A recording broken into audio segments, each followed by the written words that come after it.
Reza Baqir, Governor of the State Bank of Pakistan.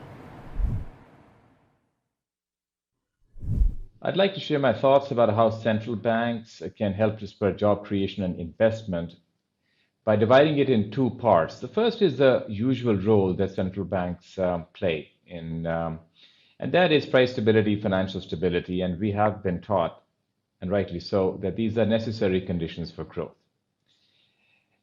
I would also like to add, though, that our experience through COVID has illustrated that in times of crises, central banks have to step beyond this normal conventional role. And when Pakistan went through COVID, what are some of the key lessons that the State Bank of Pakistan took away? And there are three. First is that central banks in such situations have to provide aggressive liquidity support to help protect jobs and investment. In the case of Pakistan, we provided support worth about 5% of GDP in liquidity support, and our goal was to try to ensure that liquidity problems don't turn into solvency problems.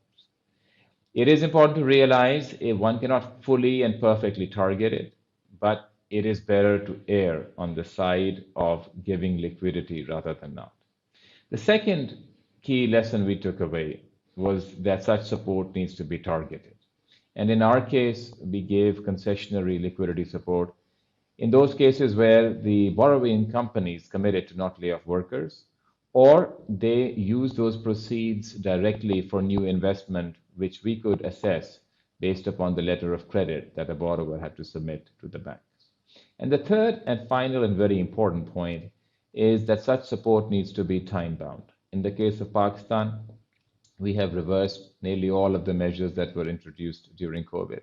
And the reason this is very important is that in normal times, central banks should just focus on price stability and financial stability as the necessary conditions for growth.